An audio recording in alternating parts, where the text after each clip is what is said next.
जय हिंद भावी अधिकाऱ्यांनो, निरंजन भोयार या यूट्यूब चॅनलवर आपल्या सर्वांचे मनापासून स्वागत आहे। आज आपण 4 एप्रिल 2024 या दिवशीचे चालू घडामोडीवरील अत्यंत महत्त्वाचे प्रश्न या ठिकाणी बघणार आहोत। निरंजन भोयार या यूट्यूब चॅनलवर आपल्याला इंग्रजी व्याकरण, मराठी व्याकरण, जनरल स्टडीज, चालू घडामोडी, गणित आणि बुद्धिमत्ता इत्यादी विषयावर मार्गदर्शन केले जाते। तर चला सुरुवात करूया। यस्टरडे क्वेश्चन म्हणजे तुम्हाला सरावासाठी दिलेला प्रश्न असा होता की कोणाला 33वा सरस्वती सन्मान 2023 हा मिळाला आहे। तर या प्रश्नाचं योग्य उत्तर आहे पर्याय क्रमांक 3 प्रभा वर्मा यांना 33वा सरस्वती सन्मान 2023 हा मिळाला आहे। हा जो पुरस्कार आहे हा के बिर्ला फाउंडेशन तर्फे दिला जातो। प्रभा वर्मा यांच्या रौद्र सात्विकम या मल्याळम साहित्य आहे, या साहित्यासाठी त्यांना हा पुरस्कार देण्यात आला आहे। याच्या अगोदरचा जो 32वा सरस्वती पुरस्कार आहे हा शिवशंकरी यांना त्यांच्या सूर्यवंशम या साहित्यासाठी मिळाला होता आणि पहिला सरस्वती सन्मान हा हरिवंशराय बच्चन यांना 1991 मध्ये मिळाला होता। त्यानंतर आजचा प्रश्न क्रमांक 1 बघूया। रिकामी जागा या देशामध्ये गेल्या 25 वर्षातील सर्वात मोठा भूकंप झाला आहे। तर या प्रश्नाचं योग्य उत्तर आहे पर्याय क्रमांक 1 तैवान या देशामध्ये गेल्या 25 वर्षातील सर्वात मोठा भूकंप झाला आहे। 7.2 रिश्टर स्केल एवढा मोठा हा भूकंप आहे। यामुळे दक्षिण जपान आणि फिलिपिन्सच्या बेटाला त्सुनामी लाटांचा इशारा देण्यात आला आहे। या तैवानची राजधानी आहे तैपई आणि सध्याचे त्याचे राष्ट्रपती आहेत लाई चिंग-ते। आलं लक्षात? तर भूकंप हे भूपृष्ठाखाली होणाऱ्या हालचालींमुळे भूकवचावर प्रचंड ताण निर्माण होतो आणि हा ताण विशिष्ट मर्यादेच्या पलीकडे गेल्यावर तेथील ऊर्जेचे उत्सर्जन होते आणि या लहरीमुळेच भूपृष्ठ हादरते। यालाच आपण भूकंप असे म्हणतो। भूपृष्ठाची हालचाल होणे व ते सरकणे, भूपटांचे एकमेकावर आदळणे किंवा एकमेकांच्या खाली जाणे, ज्वालामुखीचा उद्रेक होणे, भूपृष्ठाखालील खडकामध्ये विभंग निर्माण होते इत्यादी कारणामुळे भूकंप घडून येतात। भूकंपाची तीव्रता ही रिश्टर स्केल या एककामध्ये मोजतात। भूकंप होताना भूपृष्ठाखाली ज्या ठिकाणी ऊर्जा मोकळी होते त्या ठिकाणाला भूकंप नाभी असे म्हणतात। बऱ्याच वेळा हा प्रश्न विचारण्यात आला आहे की भूकंप नाभी असे कशाला म्हणतात। तर भूकंप होतो भूपृष्ठाखाली, तर त्या भूपृष्ठाखाली ज्या ठिकाणी ऊर्जा मोकळी होते त्या ठिकाणाला भूकंप नाभी असे म्हणतात। आणि या भूकंप नाभीपासून भूपृष्ठावर ज्या ठिकाणी सर्वात जवळचा बिंदू असतो त्या भागाला भूकंपाचे अपिकेंद्र म्हणजे इपिसेंटर असे म्हणतात। आलं लक्षात? तर भूकंप होण्याची कारणे काय काय आहेत हे या ठिकाणी तुम्हाला दिलेली आहेत, ही सर्व माहिती सुद्धा तुम्ही लक्षात ठेवा। त्यानंतर हा बघा तैवान कोणत्या ठिकाणी आहे, हा आहे जगाचा मॅप। तर यामध्ये या ठिकाणी हा जो आहे हा आहे जपान, हा जपान आहे हिरव्या कलरमध्ये, आणि हा जो छोटासा आहे ना या ठिकाणी हा आहे तैवान।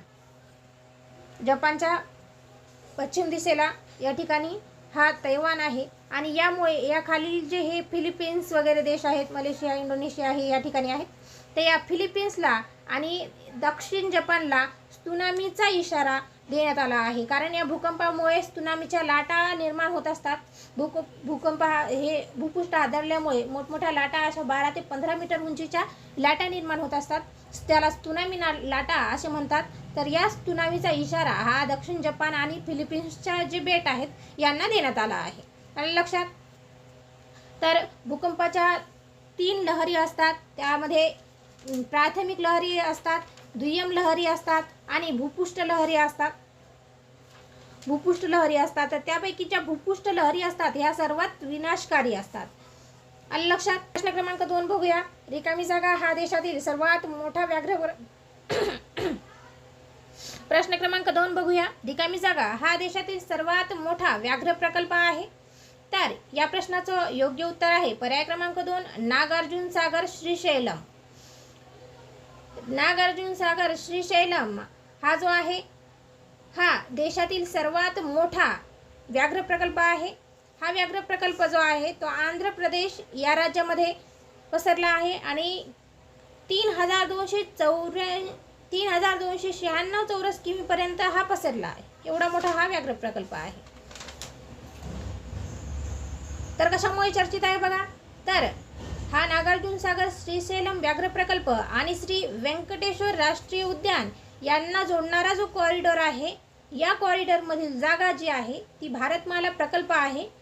रस्ते विकासासाठीचा प्रकल्प आहे हा भारतमाला प्रकल्प. तर या प्रकल्पासाठी यामधील जागा देण्याचा प्रस्ताव आहे. बघा, यामधून जर रस्ते गेले तर त्यामुळे तेथील जे अधिवास आहे म्हणजे वाघ जो प्राणी आहे त्याला अडचण निर्माण होऊ शकते. तरी सुद्धा त्या ठिकाणाहून रस्ता काढण्यासाठी जागा देण्याचा प्रस्ताव या ठिकाणी देण्यात आला आहे. त्या ठिकाणी 3-4 पूल, भुयारी रस्ते बनवण्याचा सुद्धा त्या ठिकाणी योजना आहे. तर यामुळे सध्या हा विषय चर्चेमध्ये आहे. तर तुम्हाला विचारलं जाऊ शकतं की नागार्जुन सागर श्रीशैलम हा व्याघ्र प्रकल्प कोणत्या ठिकाणी आहे, तर तो आहे आंध्र प्रदेश या ठिकाणी. प्रश्न क्रमांक 3 बघूया. कांगो गणराज्य या देशाची पहिली महिला प्रधानमंत्री कोण बनली आहे? तर या प्रश्नाचं योग्य उत्तर आहे पर्याय क्रमांक 3 जुडिथ सुमिनवा तुलुका. जुडिथ सुमिनवा तुलुका ही जी आहे ही कांगो गणराज्य या देशाची पहिली महिला प्रधानमंत्री बनली आहे. तर हा जो देश आहे हा आफ्रिका खंडातील एक देश आहे आणि या देशाची पहिली महिला प्रधानमंत्री म्हणून जुडिथ सुमिनवा तुलुका यांची नेमणूक करण्यात आली आहे. प्रश्न क्रमांक 4 बघूया. कॅन्डिडेट स्पर्धा ह्या कोणत्या ठिकाणी होत आहेत? तर या प्रश्नाचं योग्य उत्तर आहे पर्याय क्रमांक 4 कॅनडा. कॅनडा या ठिकाणी कॅन्डिडेट स्पर्धा होत आहेत. कॅन्डिडेट्स म्हणजेच आव्हानवीरांची स्पर्धा.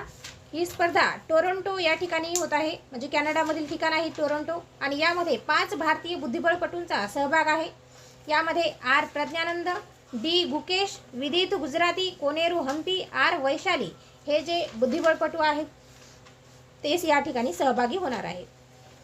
प्रश्न क्रमांक 5 बघूया. राष्ट्रीय पुरुष खो खो चॅम्पियनशिप ही कोणी जिंकली आहे? तर या प्रश्नाचं योग्य उत्तर आहे पर्याय क्रमांक 2 महाराष्ट्र. महाराष्ट्राने राष्ट्रीय पुरुष खो खो चॅम्पियनशिप ही जिंकली आहे. हे 56वे राष्ट्रीय खो खो स्पर्धा होत्या. यामध्ये पुरुष गटामध्ये महाराष्ट्र विजेता ठरला आहे, तर उपविजेता आहे रेल्वे बोर्ड. आणि महिला गटामध्ये सुद्धा महाराष्ट्रच विजेता ठरला आहे. त्यांनी इंडियन एअरपोर्ट यांना हरवून हे विजेतेपद प्राप्त केले आहे. त्यानंतर नेक्स्ट डे क्वेश्चन बघूया. तुम्हाला सरावासाठी आहे प्रश्न असा आहे की कोणत्या संघटनेने कोरोना व्हायरस नेटवर्क कोविनेट हा सुरू केला आहे? तर या प्रश्नाचं योग्य उत्तर तुम्ही कमेंट बॉक्समध्ये टाईप करायचं आहे. व्हिडिओ जर तुम्हाला आवडला तर नक्की चॅनलला लाईक करा, शेअर करा आणि सबस्क्राईब करायला मात्र विसरू नका. तर चला भेटूया पुढच्या व्हिडिओ लेक्चरमध्ये. धन्यवाद.